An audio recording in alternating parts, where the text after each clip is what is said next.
with the beautiful girl that I met made in Japan.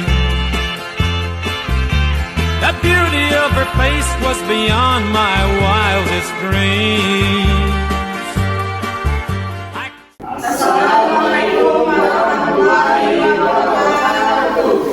Baik, kami dari kelompok 5 mempresentasikan tentang para pemimpin informasi dalam menentukan keberhasilan pengendalian kayak. Nah, pada kesempatan kali ini kesempatan pertama kami akan disampaikan oleh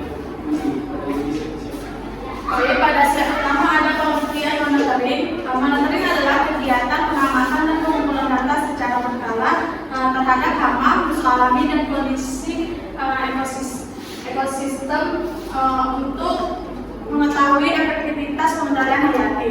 Monitoring ini dilakukan untuk mengidentifikasi jenis musuh alami hama pada sawah surjan dan non surjan. Bisa dilihat apa musuh alami pada lahan surjan terdapat hama ladybug, laba-laba, belalang dan capung. Sedangkan pada lahan non surjan ada laba-laba parastoid, parastoid dan capung. Selanjutnya slide kedua akan dijelaskan oleh teman saya. Baik, terima kasih kepada Yuliana yang sudah mempresentasikan pada slide pertama. Baik, untuk selanjutnya akan disampaikan oleh indikasi-indikasi. Di sini saya akan menjelaskan tentang kenapa perlu dilakukan monitoring. Yang pertama, deteksi hama sejak dini serang hama. Nah, mengapa deteksi dini serang hama? Karena dengan adanya monitoring ini, kita dapat mendeteksi serangan hama, populasi hama terlebih dahulu sebelum dia menyerang tanaman semakin rusak. Kemudian yang kedua adalah mengetahui tingkat populasi. Dengan adanya monitoring ini, kita dapat mengetahui tingkat populasi dari hama ataupun musuh alaminya. Jika hamanya meningkat, maka kita bisa lanjut ke dasar pengambilan keputusan. Nah, dasar pengambilan keputusan ini itu sebagai dasar dari hasil monitoring tadi. Nah, jadi kita bisa menentukan di situ kapan untuk pengendaliannya, waktunya yang tepat, dan pengendalian apa yang harus kita lakukan. Kemudian monitoring ini juga mengurangi penggunaan pestisida. Nah, penggunaan pestisida dengan adanya monitoring ini kita dapat memantau. Jadi pestisida ini tidak langsung dapat kita semprotkan secara berlebihan, sehingga tidak menimbulkan efek residu maupun secara berlebihan. Nah, kemudian yang terakhir yaitu ada menjaga keseimbangan ekosistem. Dengan dilakukannya monitoring ini, kita dapat menjaga keseimbangan ekosistem dan menjaga populasi hama dan musuh alami itu di lahan kita itu secara optimal. Baik, selanjutnya akan dilanjutkan oleh rekan-rekan. Selanjutnya, cara melakukan monitoring pengendalian hayati pada tanaman. Ada 7 poin yang akan saya sampaikan. Poin pertama yaitu persiapan. Persiapan pertama kita bisa menyiapkan buku tulis, kamera, handphone, dan kemudian wadah sampel. Kemudian untuk poin kedua, kita menentukan titik-titik dan pola sampling. Kita bisa menentukan beberapa titik pengamatan dan juga bisa kita gunakan minimal 5-10 titik per lahan. Pada poin ketiga, kita bisa mengamati tanaman dan OPT. Seperti kita mengamati pada bagian bawah daun, kemudian pucuk, bunga, dan juga batang. Kemudian kita perlu mencatat jenis OPT dan tingkat kerusakan yang disebabkan oleh OPT tersebut. Poin keempat, kita bisa amati musuh alami dari OPT tersebut. Seperti kita menggunakan musuh alami yang ditemukan ada predator, parasitoid, dan juga patogen.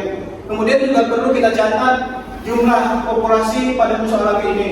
Pada poin kelima, dari poin-poin tersebut kita bisa mencatat dan mendokumentasi seperti OPT dan musuh alaminya. Bisa menggunakan tabel dan juga dokumentasi.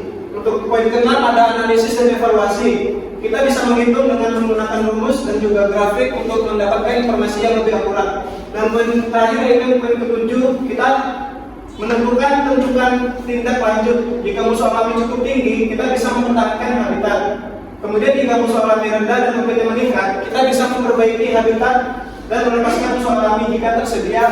Dan yang terakhir, jika OPT melebihi atau terkendali, kita bisa melakukan pengendalian terpadu sesuai rekomendasi dan prosedur yang ada. kemudian akan disampaikan oleh Tasya. Selanjutnya, ada beberapa dampak negatif tidak melakukan monitoring hama pada tanaman. Yang pertama, serangan hama tak terkontrol, di mana populasi hama melonjak drastis, kerusakan masif di seluruh lahan. Kedua, kerugian ekonomi, yang dimana hasil panen menurun dan kualitas produk rendah. Dan yang ketiga itu ada biaya pengendalian membengkak, yang dimana penggunaan pestisida berlebihan dan biaya operasional mahal. Dan yang terakhir, kerusakan lingkungan, yang dimana pencemaran tanah dan air atau kematian musuh alami dan hama. Selanjutnya akan disampaikan oleh dia. Selanjutnya itu adalah pemanfaatan monitoring modern. Nah, seperti yang kita ketahui bahwasanya monitoring secara manual ataupun secara konvensional itu dapat dilakukan melalui berbagai cara. Nah, hal ini tentu akan membutuhkan waktu yang lama sehingga memerlukan biaya yang relatif lebih tinggi. Nah, di sini dengan hadirnya Internet of Things, pemanfaatan internet ini bisa kita lakukan dengan pemanfaatan Internet of Things dalam sistem monitoring hama burung hantu. Nah, di sini adapun komponennya itu adalah yang pertama itu ada kamera, kemudian ada microcontroller, kemudian ada perangkat pengusir otomatis, kemudian ada modul komunikasi, kemudian ada panel surya. Nah, untuk cara kerja dari sistem ini kita bisa melihat itu pertama sistem akan mendeteksi burungnya melalui modul, lalu dari modul akan di-close dan dikirim datanya. Setelah itu nanti datanya itu akan masuk ke dalam HP dan akan tersalurkan ke dalam HP petani itu sendiri. Nah, adapun hasil dan dampak dari monitoring secara menggunakan Internet of Things ini adalah serangan burung yang dari sebelumnya itu tinggi itu akan menjadi menurun drastis. Hal ini tentu akan dapat memudahkan petani dalam pengendalian hayati tersebut. Baiklah, selanjutnya akan disampaikan oleh Rafa. Terima kasih kepada Diri Firmansyah sudah menyampaikan materinya. Baik, selanjutnya adalah keunggulan utama daripada penggunaan emosi ini berbeda dengan penggunaan sistem monitoring yang manual atau konvensional. Nah, pada penggunaan sistem teknologi pintar dalam pengendalian hama baru ini, akurasi dan juga kecepatan deteksi lebih tinggi daripada kita menggunakan mata biasa atau menggunakan secara konvensional dengan efisiensi sumber daya yang cukup relatif rendah dengan ramah lingkungan dan ramah biaya. Kemudian skalabilitas luas dalam PHT, di mana dengan adanya monitoring ini kita bisa mencari sumber-sumber lain yang terpercaya untuk sebagai dalam acuan kita untuk mengambil suatu keputusan atau tindakan. Kemudian data laporan dan juga data pelaporan ini akan diinput langsung di dalam handphone kita atau Android kita, di mana data tersebut akan memberikan kita data tentang aras muka ekonomi atau ambang ekonomi, di mana hal tersebut yang akan membuat kita memiliki acuan untuk memutuskan pengendalian hayati jenis apa yang kita gunakan, kapan kita melakukannya, dan aplikasinya bagaimana. Nah, itulah tadi presentator dari kelompok 5. Lebih dan kurangnya kami mohon maaf. Sekian dari kami. Wassalamualaikum warahmatullahi wabarakatuh. This dreams like cherry blossoms blooming in the mountain in the early spring.